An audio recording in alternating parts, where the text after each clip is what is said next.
అఖిలాండకోటి బ్రహ్మాండ నాయకుడు కలియుగ ప్రత్యక్ష దైవమైన శ్రీ వెంకటేశ్వర స్వామి వారికి పరమ పవిత్రమైన లడ్డూ ప్రసాదం కల్తీ అయింది. ఆ మహాపాపం ఎలా జరిగిందో తెలియాలంటే కాలంలో వెనక్కి వెళ్లాల్సిందే. 2024 కూటమి ప్రభుత్వం అధికారం చేపట్టగానే వైసీపీ హయాంలో తిరుమలలో ఏర్పాట్లు, ప్రసాదం నాణ్యతల మీద భక్తుల ఫిర్యాదులను తీవ్రంగా పరిగణనలోకి తీసుకుంది. లడ్డూ తయారీకి సప్లై చేసిన నెయ్యి నుండి శాంపిల్స్ తీసుకుని జూలై 2024న ఎన్డీడీబీ ల్యాబ్కి పంపించింది. టెస్ట్ పూర్తయి సెప్టెంబర్లో వచ్చిన ఎన్డీడీబీ రిపోర్ట్లో జంతు కొవ్వు, రసాయనాలు కలిశాయని తెలియడంతో ఆ విషయాన్ని ముఖ్యమంత్రి ప్రజల ముందు పెట్టి విచారణకు ఆదేశించారు. రాష్ట్ర ప్రభుత్వ విచారణ మొదలవ్వగానే వైవి సుబ్బారెడ్డి సుప్రీంకోర్టుని ఆశ్రయించడంతో సుప్రీంకోర్టు ఆధ్వర్యంలో స్పెషల్ సిట్ ఏర్పాటైంది. సుమారు సంవత్సరం తర్వాత 2026 జనవరిలో సిట్ విచారణ పూర్తి చేసి రిపోర్ట్ని సబ్మిట్ చేసింది. దీని ప్రకారం జగన్మోహన్ రెడ్డి అధికారంలోకి వచ్చిన తర్వాత తన బంధువు వైవి సుబ్బారెడ్డిని టీటీడీ చైర్మన్గా నియమించారు. ఆయన రాకతో అడ్డదిడ్డంగా టికెట్ రేట్లు పెంచడం, ప్రసాదం నాణ్యత కోల్పోవటం వంటివి మొదలయ్యాయి. సుప్రభాతం 525 ఉంది కదా, 400 800 పెట్టావు కదా, 800 2000 చేయి, 2000 చేయి, 5000 చేయండి.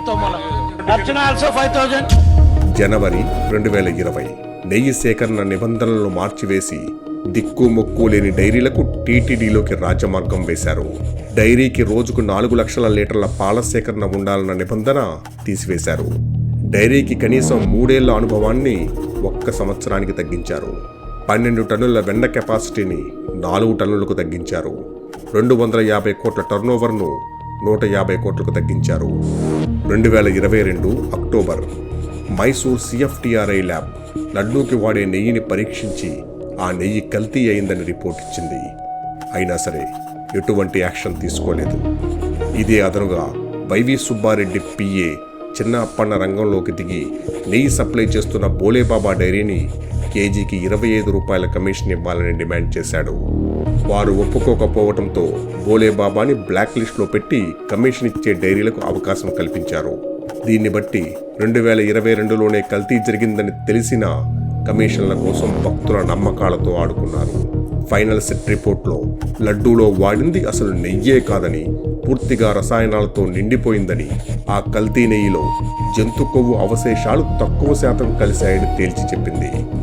ఈ స్కామ్లో ఫోర్జరీ, మనీ లాండరింగ్ జరిగి 250 కోట్ల రూపాయలు చేతులు మారాయని వైవి సుబ్బారెడ్డి పిఏ చిన్న అప్పన్నతో సహా 36 మందిని నిందితులుగా చేర్చింది.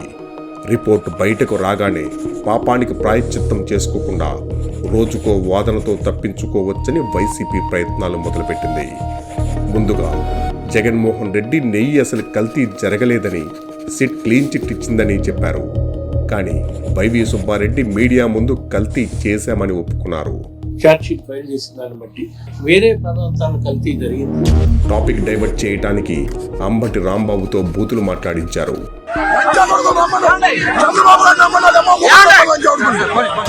బొత్స సత్యనారాయణ గారికి హెరిటేజ్ చీజ్ ప్యాకెట్ ఇచ్చి ఇందాపూర్ డైరీ హెరిటేజ్కి తయారు చేసే నెయ్యి అని చెప్పించారు.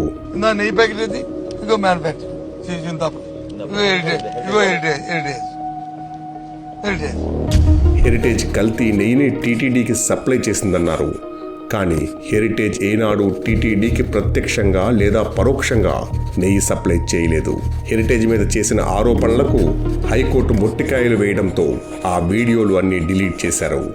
బ్రిటానియా, అమూల్, హెరిటేజ్, పతంజలి లాంటి ఎన్నో సంస్థలకు ప్రొడక్ట్స్ తయారు చేస్తూ దేశంలో అతిపెద్ద డైరీ అయిన ఇందాపూర్ సోనాయి డైరీని హెరిటేజ్కి బినామీ అని చెప్పుకొచ్చారు. కానీ హెరిటేజ్ విలువ 3,200 కోట్లు, ఇందాపూర్ డైరీ విలువ 10,000 కోట్లు. అంటే హెరిటేజ్ కన్నా 3 రెట్లు పెద్దది. హెరిటేజ్ కోసం కొన్ని ప్రొడక్ట్స్ని ఇందాపూర్ డైరీ తయారు చేస్తుంటే దాన్ని కల్తీ డైరీ అని, బినామీ అని అంటున్నారు. కానీ అదే ఇందాపూర్ డైరీ బ్రిటానియా, పతంజలి, టాటాతో సహా జగన్మోహన్ రెడ్డి రాష్ట్రంలో పాడి రైతుల్ని ఉద్ధరిస్తానని చిత్తూరు డైరీని అమ్మేసి మరీ తీసుకొచ్చిన అమూల్కి కూడా ఇందాపూర్ డైరీ ప్రొడక్ట్స్ తయారు చేస్తోంది. అంటే జగన్మోహన్ రెడ్డి తీసుకొచ్చిన అమూల్ డైరీ కూడా కల్తీ డైరీనేనా? ఇలా కల్తీ నెయ్యి విషయాన్ని పక్కదారి పట్టించడం కోసం, తన పాపాన్ని హెరిటేజ్ డైరీకి అంటించడం కోసం రోజుకో కొత్త కథ చెప్తూ తప్పించుకోవాలని చూస్తోంది వైసీపీ పార్టీ. ఈ కల్తీ నెయ్యి విషయంలో గమనించాల్సిన ఇంకొక విషయం, టాపిక్ డైవర్ట్ చేయటానికి కాపులైన అంబటి రాంబాబుని, సత్యనారాయణను ముందుకు నెట్టిన వైసీపీ పార్టీ వారితో తన అబద్ధాన్ని ప్రచారం చేయిస్తూ, వారిని వ్యతిరేకిస్తే కాపులపై దాడి అంటూ కులాలను ముందుకు తెచ్చి విద్వేషాలను రెచ్చగొట్టి తన పాపాల నుండి తప్పించుకోవాలనుకోవటం అత్యంత దారుణం.